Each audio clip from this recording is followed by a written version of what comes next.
Welcome to today's Because I Can Live podcast episode where Anne Michelle Francis is going to dive in and give super specific details on how she took her brick and mortar store and moved it to online. And in the process, how it completely changed her entire future. She sold her house. She got a van. She's traveling across the country with 6 members. She's got 6 in her family. And then what a blessing it was that her doors were shut so that she could craft and live her own Because I Can life. Now, Anne Michelle did this in the midst of chaos. When all the doors were shut in March, she decided to sit and wait and wonder, are things going to open up again or what's going to happen? And after a couple weeks, she started to see the writing on the wall and she decided to not wait for things to happen. She got out there and made things happen on her own.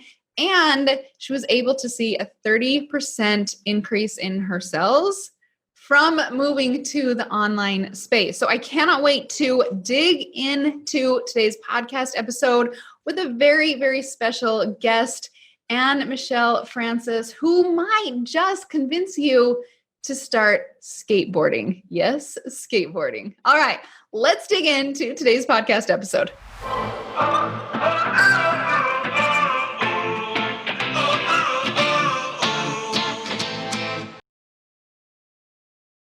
Will you just start explaining a little bit about who you are, your family, and then we'll get into the business aspect of it? Yeah, sure. So my name is Anne Michelle. I do go by both names. And my husband and I opened a surf and skate shop in 2005. So that was our first store. He always wanted to have a surf and skate shop. He wanted to focus on customer service and make sure people had the most amazing experience ever because most surf and skate shops are not like that. And so it's really, really important to him to provide this really amazing experience there. So we opened our first shop in 2005, and it was before, I think Facebook was probably getting started. It was before social media. So we got our feet wet in those things, but we had that store for 8 years, and then we closed it one day. And after we closed it, so many people came to us and said, oh my gosh, you changed my life, and you've been such an inspiration. And we really didn't realize the impact that my husband had on people until we'd already closed. And so we decided to open again 3 years later in a really cute downtown area.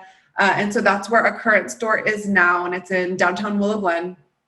Super cute, gorgeous, small, and really focused on skate and surf.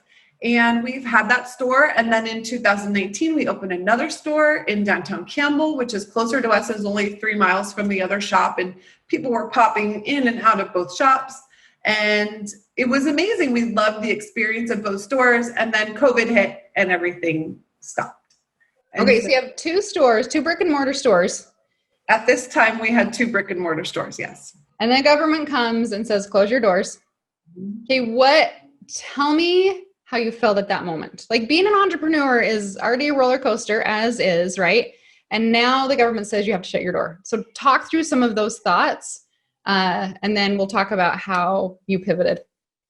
So being an entrepreneur to us means you can do whatever you want at any time you want. And that's not just, I can leave and go travel. It's, well, if this isn't working, I'll try this. Well, if that's not working, I'll try this. Okay, I'm going to give this one thing my all, but that didn't work. And so we're going to do something else. Or I gave this a little bit of effort and that totally worked. So I'm going to keep on going down that route. So it's always been in our hands. So where other people find a lot of security in a full-time job, we've always thought that's so risky because how do you know they're not going to lay you off one day? How do you know there won't be budget cuts? How do you know that you're growing at the rate you want to? So for us, we've always thought, but it's always in our own hands. We can do what we want, whenever we want. We can make more money. We can work harder. We can spend more time with our kids, work less. And it's always been in our own hands to make those choices. And then the government shuts us down and they completely took away any option we had. It was basically one day shut, doors closed, no employees. And so we basically took a week off thinking it'd only be a couple weeks and fixed up our home office and started doing things around the house. And then we sat down and realized this isn't going away anytime soon. What are we going to do? We had an online store and an online presence, and we did fine when we did actual pushes to drive people online, but we were not online. We had, we would do a hoodie promotion and then drive all of our sales there. And then that would be it. So all of our store was not online. And then we realized there was no other way to be. So we had to shift. Okay. So you have rent that you're paying. You're shut down, thinking it's 2 weeks. We go on 3 weeks, 4 weeks. Then you're in panic mode. Okay, what do we do? What do we do? What was the thing that triggered you to get online, that push? I mean, yes, the panic, but how did you know that was your next move versus just toughing it out? We are entrepreneurs. We don't stop. You just start doing the next thing. We saw other people stop and close their doors and wait. And we said, we're not waiting. Like we're going. We have bills to pay. We have rent to pay. We still have payroll that's coming through. We have all the bills from last month, and we're not moving any inventory right now. We need to move inventory. This is not an option. So it was never an option. It was, how are we going to do it, and how are we going to do it as fast as possible? So our first step was to load online our best-selling items. So our best-selling items are beginner skateboards. We cater to the beginner market. We want people to feel comfortable in our store. We want them to feel comfortable with this sport of skateboarding, which can often be an intimidating sport to get into. And so we moved all of our beginning skateboards online and started talking about it on social media, started putting together packages. So we would sell the helmet, the pads, the skate tool, the skateboard, all of that together in a package and include free shipping. And then it just started as people were home and realized, the essential activities are, I can be outside. It was, I'm going to learn how to skateboard. And then in the skateboarding industry, we've been teeter-tottering with scooters for a long time. A lot of people have been choosing scooters over skateboards because skateboards are dangerous. Well, for the first time ever, we found the parents were letting their kids skateboard because they couldn't play sports anymore. So it didn't matter if they were getting injured or not on a skateboard. And I don't know of anyone that got injured, maybe one kid that got injured during this whole period of time. So there's this unrealistic expectation of my child's going to get injured if they don't have a handlebar. So instead it opened up this whole new world of your child can skate, your child can learn new skills, your child can do this independent sport in their driveway. They don't have to go anywhere else, and they can come inside and they've accomplished more than they accomplished in the last year because of what they're doing on their own. And then that started to transition into getting moms to skateboard with their kids outside. So these moms that said, I would never do that, I've got them on skateboards and they're riding and they're skating with their kids up and down streets because the families are doing it together and they're all getting outside. So this kind of changed your avatar. COVID changed your avatar. Now you're working with moms to get them on skateboards to bond with their kids. Absolutely. Okay, so how did you get traffic? You got foot traffic coming in your door. Then all of a sudden that's closed. You got to move online. Yes, you start posting on social media, but how did you get people, more eyeballs to see you and drive customers to your store?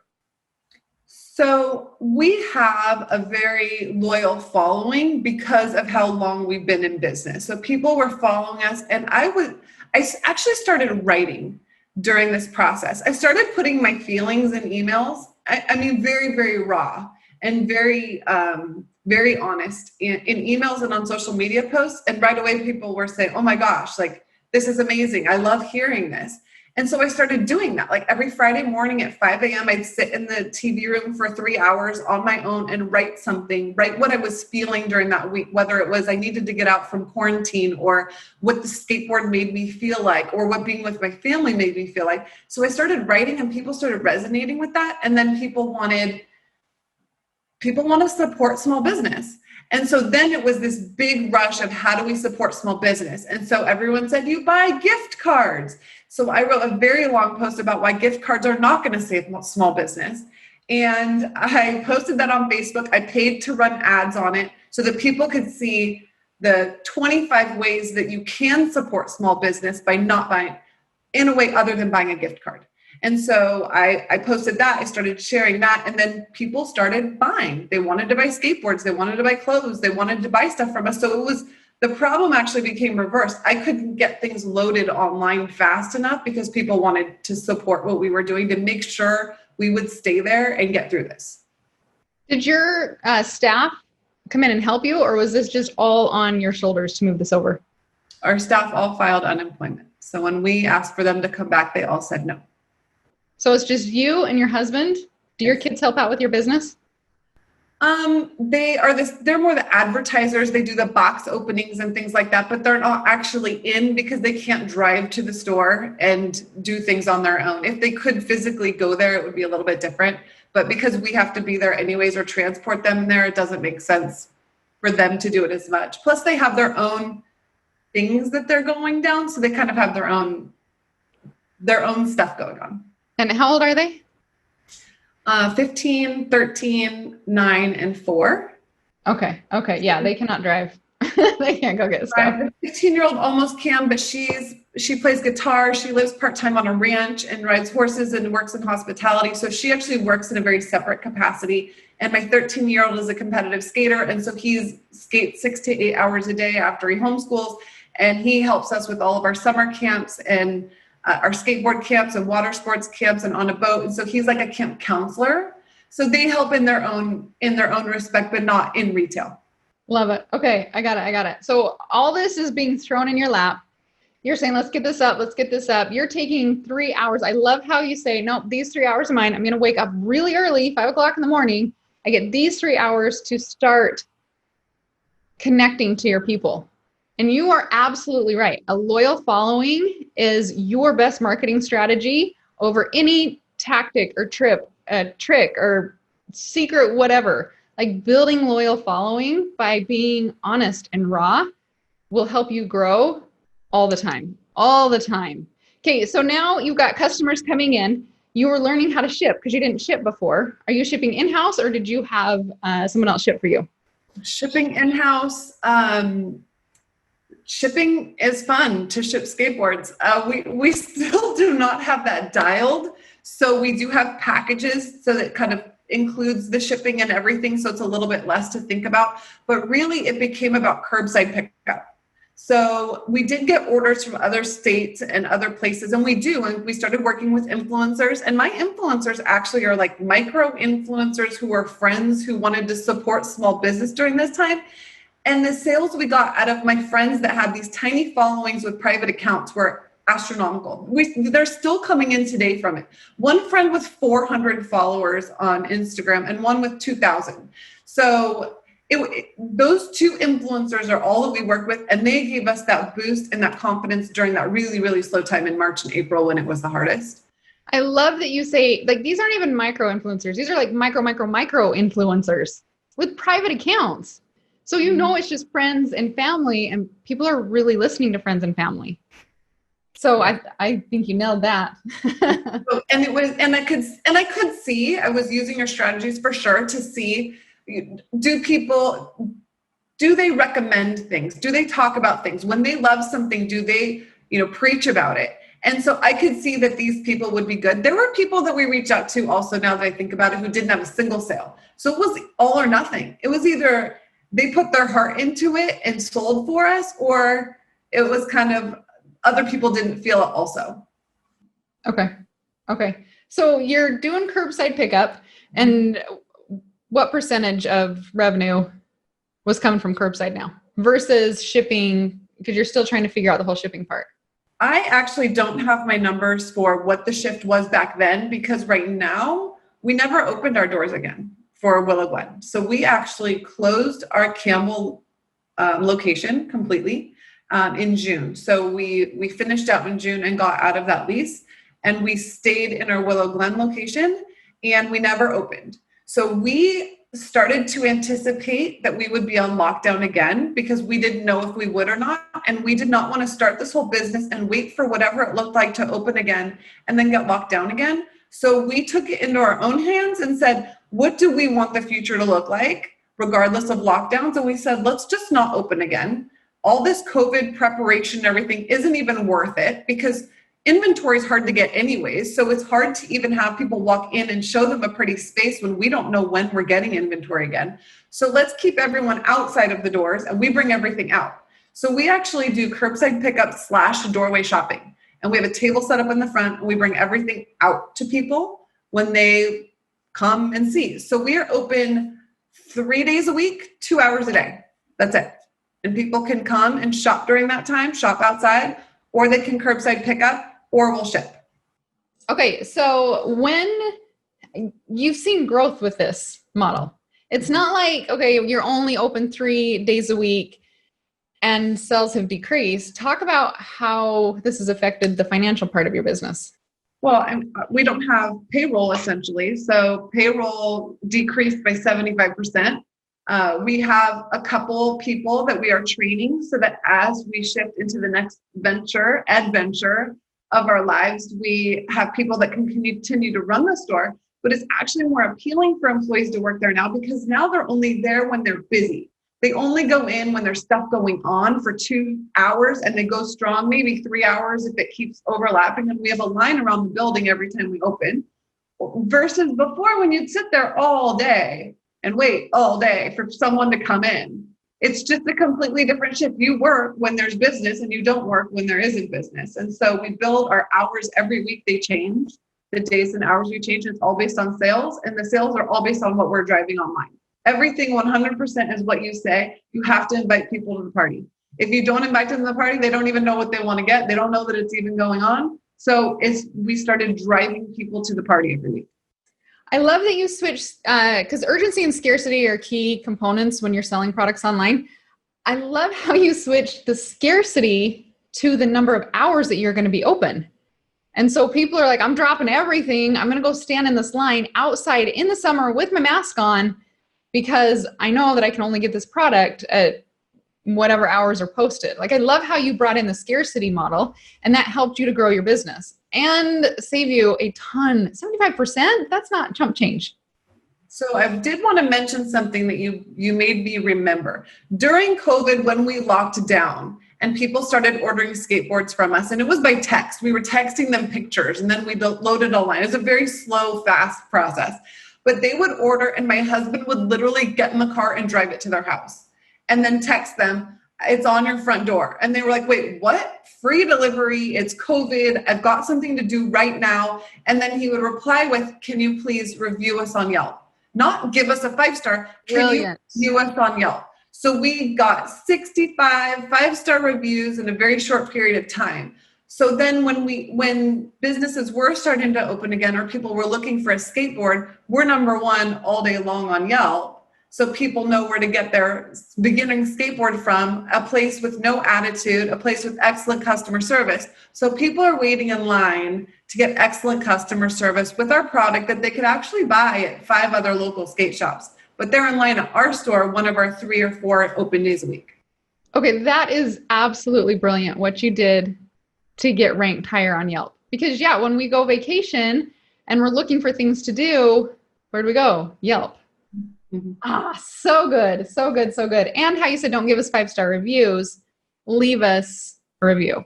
Yep. Leave us a review. Yeah, because people love reading it. Okay, so now you're only open a few hours a week. Tell me a little bit more about what else you have done. I know we talked before, but COVID has completely changed not only your business, but your personal lifestyle too. Oh, you want to go there? I do. I want to go there a little bit. Okay, you want to go there. So we decided that with the kids all being 2 being homeschooled and 1 in Zoom school, which is not something that I love, we decided to sell our house and go on the road. So we want to see more of the world. We want to see more of the United States, and we're going to convert a van and start traveling and teach other people how we're trying to inspire other people to do the same thing, to not feel locked down by this Zoom school and in your home, but instead get out on the road and explore and see where that venture may take you. People keep asking me, where do you plan to go? And we say, we don't know. And they say, with 6 people in your family, how do you not know? I said, well, I really look forward to camping on a beach where my husband can run out and surf in the morning and I'm drinking a cup of coffee and the kids are running around collecting shells and we homeschool in between. And that's actually my dream right now. The American dream of having a house and all of the things that they tell you isn't necessarily our dream anymore. And so we want to simplify, and we feel that we have built a business that is allowing us to do that from virtually anywhere even though we have a brick and mortar, we have turned the brick and mortar into something that is strong for us, that can help us through this so that we can continue to run e-commerce with an actual store and send other people there. Still has the cool surf and skate factor in California, and we can be anywhere while we run it with this amazing staff we're building. I love it. I love that instead of you thinking, oh my gosh, we're losing our entire business, the entrepreneur spirit kicked in, and you're like, no, we're going to figure this out. And then you're figuring it out. And then I say the same thing about the American dream. Why is it to buy a house and then get locked into fixing on the weekends, fixing your water heater and your refrigerator and everything that breaks all the time? Why is this the American dream? Why is it the American dream? And I feel like COVID has helped us to stop and say, no, I don't want this life. I want to craft a business around what I want to do, how I want to live, how I want to raise my children. Like now homeschooling isn't this weird, and I don't mean to say weird, but this thing that people don't really know about. Now it's the norm. And so we can travel, we can move, we can be free because we're not locked down to the traditions that we've only known about. It has let us think about different options in our life. So do you feel like COVID was a blessing in disguise? It absolutely was. It at the time, obviously I didn't feel like that, but we put our entrepreneurial spirits in and we kept on. We never gave up, and people kept telling us, you guys are working so hard. They'd see us on social media. They saw everything we were doing. And we said, we're not working any harder than we did before. We're just showing you now because we need to be online, and everyone else was online. Everyone else was on social media. So we've never stopped because now we have supply issues. So we can't get all the product for skateboards. We don't have a ton of selection of skateboards right now. We have our shop deck. We have certain things in stock, which are awesome. Our vendors are giving us 10 to 14 week turnarounds and telling us we better order for holidays now. Well, what's that mean about product I need now before the holidays? So it's shift. So what do? We hired a videographer. We worked on our clothing line. We hired a designer. We did an entire launch on a clothing line and released it. It was only a 3-day launch. So we're continuing. That was just 2 weeks ago. We're continuing to do different things and say, okay, what product can we get? We can get apparel. Okay, let's keep on changing that. And we have a screen printing machine. So we do our own screen printing in our shop also. So everything is made in California. So it's a constant pivot. We just don't ever stop. I love that. I love that you're like, okay, we can't get the skateboards. Like, we're in Puerto Rico. We're looking for outdoor furniture. We can't get outdoor furniture. We're looking for a little simple desk. We can't even get that. There's things that it's just taking forever to get stuff in. And you're like, what are our resources? What do we have? What do we have to keep this thing going? And then, okay, so tell me, how are you going to run it while you're traveling around in your van? So we have, so our videographer is also on our skate team. So we have a skateboarding team, and there are 4 guys on it, and they're essentially our advertising. And so they wear all of our clothes and do all their cool stuff skating. And we do photo shoots with them, and they're the ones on our website. It will only be our family or our skate team. Those are the only people allowed in photographs on our website. So we make them mini celebrities. And so one of them is going to help us run the shop. We're also hiring a couple of high school guys that'll go in there, and one will be in there to build skateboards, and the other will be there just for curbside. So they're very limited hours. It doesn't conflict with the other activities that they have going on. And again, we built this business that way. We are available by text and by email and by phone call. So we carry a phone with us all the time. So when someone texts, what are your hours today? We text back. So we will still continue to have that customer service, and we will carry that with us. Responding to everybody and doing all the social media. The only difference is we won't physically be at the store when somebody's coming to pick something up or if they're shopping at the doorway.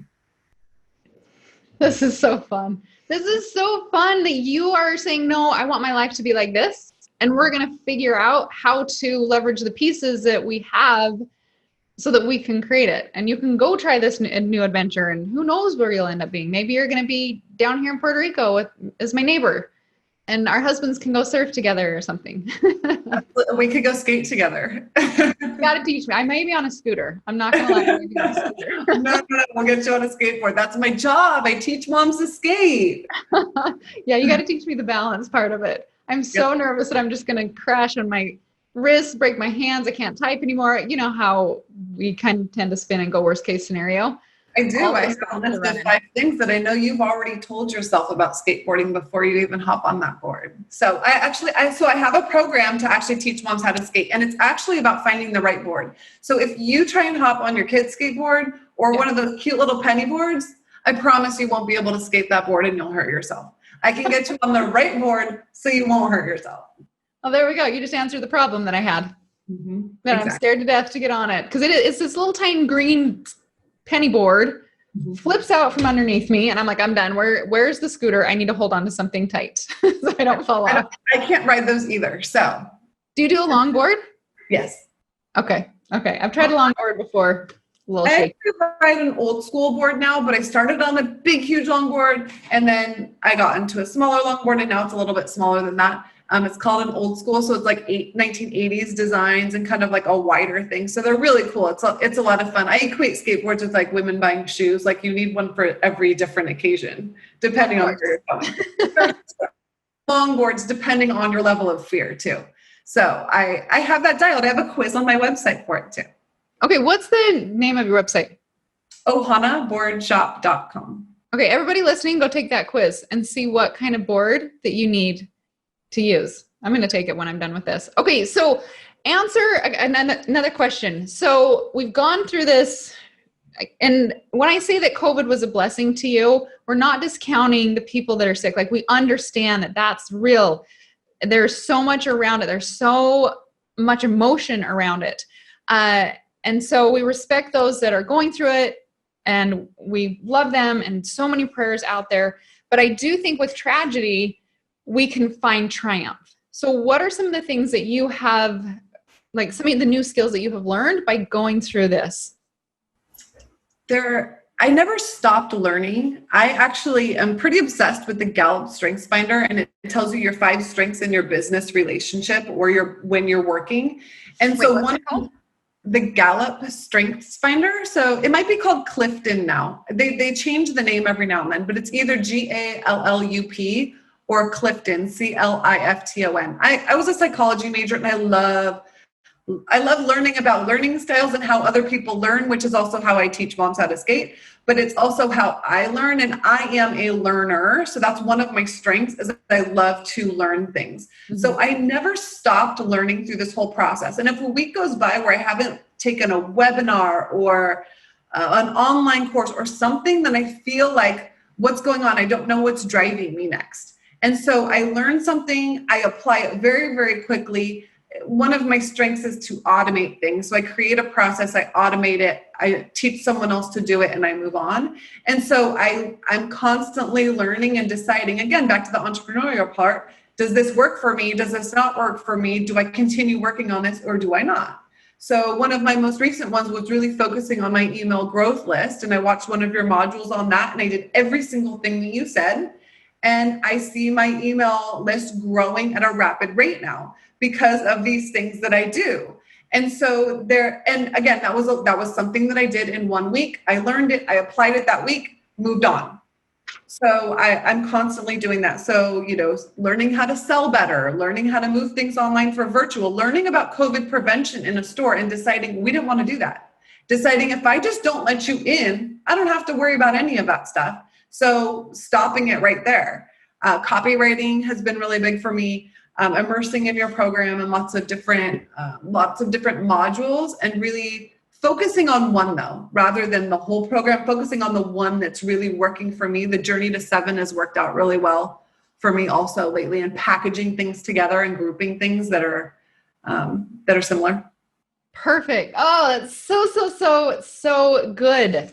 So good. I took like 15 notes on just what you said. And just to shout out to what Anne Michelle is saying is, do you notice she didn't just go in and binge listen to everything and then get to work? I think that's when overwhelm happens, right? You said, nope, I'm just going to focus on email. That's all I'm going to do. And then I'm going to implement it. And then I'm going to automate it so I have to do it again. And then I'm going to dive into the next thing. I think sometimes as entrepreneurs, we are like, let's do this and let's do this and let's do this. We got 10 things on our to-do list and we get so overwhelmed. We just want to stop and not do any of it. And so I love that I think you've mastered that.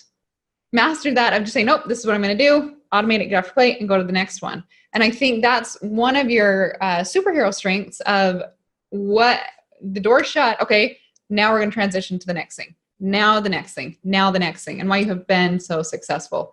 Okay, so there's anything that you want to add to people that are a little bit nervous about getting into business right now with all of the unsurety and things going out there in the world. So do you have any tips that you want to give to other entrepreneurs? Yeah, now is the time. Now is the time to be online. It's to find your thing. And if you can't figure out what your thing is, then move on to the next thing. So figure out what you love to do, what you love to talk about, what do you love to buy, what do you love to explore, what do you love to learn more about, what do you talk endlessly to people about, and start focusing on that. I didn't know how much skateboarding was actually a part of our business, even though we are a surf and skate shop. I was focused on accessories and scrunchies and body products and all these other things that are required when you walk into a physical store. When you're online, you don't need any of that. You can focus completely on the thing that you love and that you know everything about, and you really niche down, and it provides so much more clarity and freedom that it's a relief and a load off of your back. So if you feel like you're bogged down by too much stuff, then yeah, you probably have too much stuff. So simplify and focus on the things that make you happy, because life's too short. Amen. Amen to that. Awesome. Okay, everybody, remember, go take the quiz on the perfect skateboard for you. And we're talking to moms here, not just kids. And then upload the picture and then tag you on Instagram, right? Absolutely. What's your Instagram? What's your Instagram? Sorry, at Ohana Board Shop. Okay, then what's your personal one too? So you can watch your journey of you moving into a van with 6 human beings and traveling the country. That one is at Growing Up Ohana. So that is about the 4 kids growing up and leaving our house and moving to a van. What an adventure. What an adventure. I'm all about adventures. Why not? Why not have another one? Why not? Exactly. Awesome, Anne-Michelle. Thank you so much for showing up today and just letting us know how you converted to online, to growing your business even stronger, bigger, and better in 2020. Awesome. Thanks so much, Alison. Wasn't that such a fun interview with Anne-Michelle? I know. It made me want to pack up everything, get a van, and start traveling all over Puerto Rico. That would be so fun to do. If you have a friend that has a brick and mortar store, or if you have a friend that's maybe thinking about getting into business, would you please share this podcast episode? I feel like Anne-Michelle was such a breath of fresh air and providing us a little dose of reality. And I want to dive into right now the top 10 takeaways that we got, or that I got from Anne-Michelle. And I want to know if you got some of those same things as well. So share with your friends who you feel will be absolutely inspired by Anne-Michelle's story. All right, so here we go. Let's dive into number 1 of my top 10 takeaways. Number 1. People are nervous to start a business. I get it. But isn't it more stressful? Wondering, thinking, stressing if you're going to be laid off? Because if you get laid off, you have no options, right? But if you start a business, you actually can create options. The second thing, can you create some type of a kit in your business for beginners? I loved how Anne-Marie talked about how she was creating these brand new newbie beginner skateboarding kits so people felt less intimidated by buying her product, by trying out a new sport. Like, I thought that was so brilliant. The third thing, we don't have to wait for things to happen. We can actually get out there and make things happen for us. And by learning and then going to implement. And Anne-Michelle talked about how she learned about email. And instead of learning more and more and more, no, she said, I'm going to do it. And she went out there and implemented, helping her to make things happen when the circumstances of the world were not happening for her. Number 4, real and raw. is what helps you connect to your customers. When Anne Michelle talked about how she told her customers how she was feeling, it opened up more doors and gave her die-hard customers. When is the last time you shot out an email, did an Instagram post that you let your customers know how you are feeling in your business? Now's the time to do it. Number 5, I actually really, really love this takeaway. Micro influencers helped open up the doors to more customers. When I talk about influencers, when you think you need to go out there and find the Taylor Swifts of the world or the Joanna Gaines, no, you don't have to. You can work with influencers, and influencers are anybody that have a following. She went to micro influencers who had closed accounts, not huge followings. And they were able to bring over diehard customers for her to make sales and start this online journey. Number 6, urgency and scarcity are key to selling. She did it with the brick and mortar stores by only opening up a couple hours a day. And then she's adding that and incorporating that into her business, her online business as well. Are you adding the urgency and scarcity into your business? Or can someone get your product 24 hours a day, 7 days a week, and there's nothing really exciting about it? Add urgency, add the scarcity. Number 7, did you die? Okay, maybe not. That's a little dramatic. But did you love when she talked about how her husband drove to deliver packages? Now, I understand in e-commerce in the online world, if I got an order for you in New York City, probably not going to drive. Well, I'd have to fly. Getting from Puerto Rico to Florida, there's no driving. To be able to get my package to someone in New York. But what things can you do that go above and beyond to be able to ask your customer, hey, don't give me a 5-star, will you write a review instead? And your reviews are going to come shining through. Now, if you need, here's a little offset, if you need a great review app for your Shopify store, I love the Judge Me app to be able to record all of those testimonials, so that other customers or potential customers can read those. But going above and beyond and encouraging your customers to write those reviews will do wonders for you. Number 8, COVID has actually helped us to break from the norm and the traditions and living in a house to giving us permission to live in a van or however we want to, so that we can craft the life that we were meant to live, the one that we desire to live. Number 10, customer service is really loving your customers. Customers want to be seen. They want to be heard. And of course, we don't want to get taken advantage of. That's happened to me before with customers. But for the majority of people, they just want to feel heard and feel seen. And if you can make your customers feel loved, you will have a die-hard fan base. And then number 10, which I think is kind of my favorite ever, it's when you start, I'm going to say when you start, not if you start, when you start skateboarding, make sure to start with the longboard and not the penny board, because those are a little sketchy when you get started. Go with the long board. All right, I hope you loved that episode. I hope you go take that quiz. How cool is that you can take a quiz to find out which skateboard that can make you look cool in front of your kids? Oh, so fun. Big, huge shout out to Anne Marie for being so open and willing to share everything with us. All right. Now, before I end this podcast episode, I just want to do a little shout out for those that are starting an online store.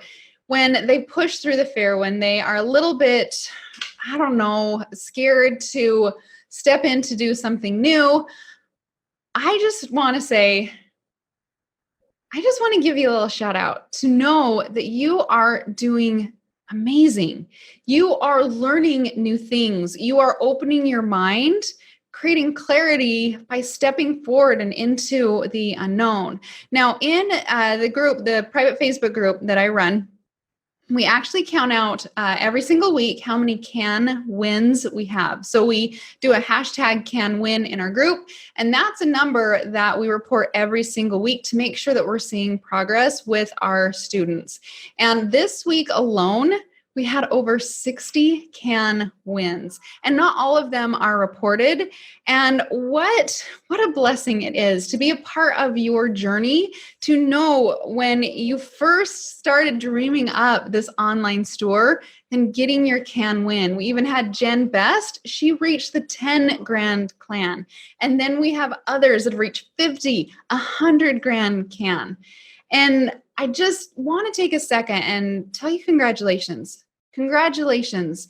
And I hope you'll just sit with it for a moment and realize what you have accomplished. And sure, some days we may not feel like we're moving as fast as we want to. We're entrepreneurs.